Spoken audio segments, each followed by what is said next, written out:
Okay, I want to make this short and sweet. I want to talk about something that I don't really see in the discourse of what am I going to do about my job because of AI conversation, right? The doom and gloom of AI. It's going to replace us all. Customers are going to get a hold of it. They're going to be building websites or whatever your particular solution is. If you're a video editor, you're looking at it going, oh my God, look at the videos that Google can do. Or if you're a copywriter, you're like, oh my God, look at what, ChatGPT can write for people. Like, what am I going to do? I think things are changing so rapidly that you can't be definite in either direction, positive or negative, around AI. Know that, yes, there is change happening, but I refuse to buy into either direction. Like, I refuse to believe that AI will just like fizzle out and go away and just become a tiny little feature. I feel like we're moving in a direction at this point where, yeah, there's going to be some changes happening, some significant changes, either in like the products that we use or the workforce that we're in. But I also am skeptical of saying like, oh, like all of like websites and the web as we know it is just going to disappear and it's all going to be in your glasses and anything that you talk to. At least in the 5 to 10 year range is about as far out as I can predict. And that's the stop gap where I say for any business owner who is looking at this stuff now going, my God, I don't know what to do. What do I do with my business? Where do I pivot to? I don't think you necessarily need to pivot. Take my advice with a grain of salt. But what I would do is double down on understanding the needs of your customers and talking to them much more often.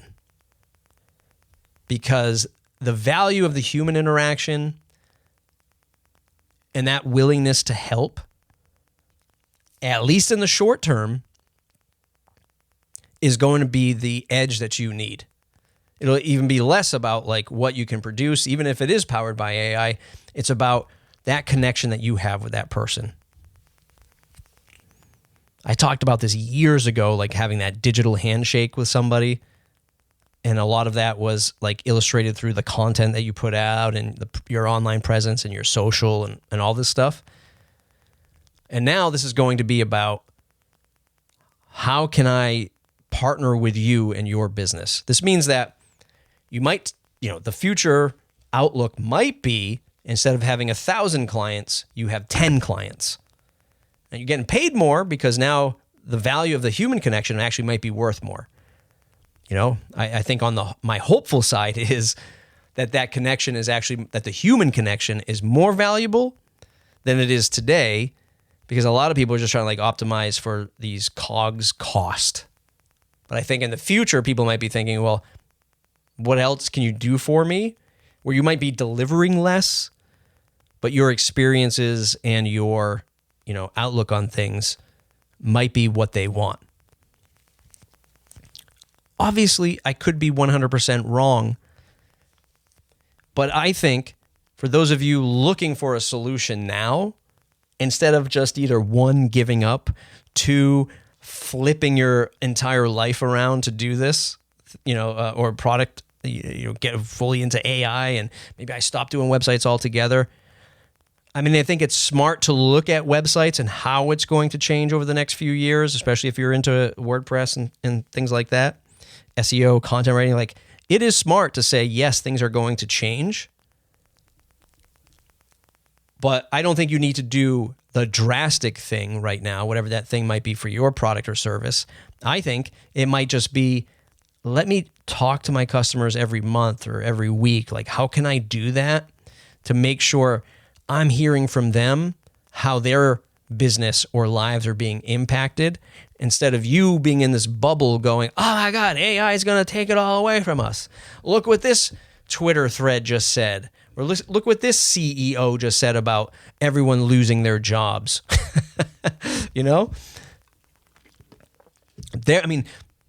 Every cycle of economy and impact, these big brands are always cutting jobs. Are these people actually getting replaced with AI, or is that the excuse? I'm joking a little bit because I know it's having an impact on some like entry-level tasks, not jobs in my opinion, but tasks. Okay, I get it. But that's par for the course for these big companies to cut when they see this opportunity. So anyway, my advice to you, learn this AI stuff. If you haven't touched it yet, I just published a video on vibe coding a WordPress plugin. Are WordPress plugins done? WordPress done? I don't know, but I don't think it's going to happen anytime in the next year. So at least we have a year to plan this stuff out, and that's what I'm trying to get across, is have an eye looking ahead, but also double down on that human interaction with the customers because you have them now. We might see a world where it ain't about the website you can build or the feature that you can code or the words that you can write, but can you have a relationship with this potential customer? It is a relationship you need to have now. It's always kind of been, but it's always been like that client-agency relationship. It might go deeper now. That might be the thing. It might be like, how do I have a relationship with other business people? And then I have to figure out what to sell them. Like that's might be the future of consulting. So anyway, I would say double down on understanding your customer deeply. That's my advice, because I don't see how anyone can predict any certainty or anything of certain where this AI thing is headed. And I'll just leave it on this. There was a discussion, it was all public, it's on Twitter, right? With Remkes and Scott Bollinger. And Joey's like, somebody was posting about what an MCP is. And I was like, great, MCP is the next API. And of course, the developers in the room, and I just like, oh yeah, no, you're wrong. It's not like an API. It opens up so much more possibilities. Yeah, I get it. I get that an MCP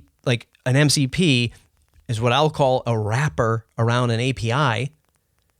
And that means that these LLMs can do more through an MCP to other services. Why? Because the MCP is there to digest what an LLM is asking by almost having like another AI in the middle to direct traffic. I can talk in human English words to ChatGPT that I want to connect over to my Google Drive account. Find me my files from 2017, all JPEG files with pictures of my kids in it, and then send them to me in a zip file. That's all I have to ask this prompt, and that gets transmitted to an MCP. The MCP goes, okay, where's Google Drive? Oh, it's over here. Hey, Google Drive, here's what they're looking for. They're looking for all photos from 2017, pictures of the kids, send it back in a JPEG zip file, yada, yada, yada. And it goes and it does that. And yeah, you could do that with an API now, but the idea with the MCP is, oh, there's more opportunity. We're connecting all these things now. Now there's a traffic cop in the middle, and they're directing the traffic. It's called an MCP. It sounds glorious. Do I want it to be successful? Yes.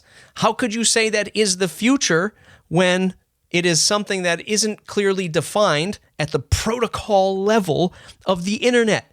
So what I see that as just a glorified API. What did these big businesses do with APIs? They rate limited you. Or they charged you a gazillion dollars for access.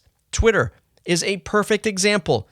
When it was open and it was accessible, it was like, here's the API. And then suddenly somebody was like, okay, we're at max capacity now. We've got as many users as we can possibly sign up. There's all this information and data flowing through it. Now what do? Shut off the API. Right?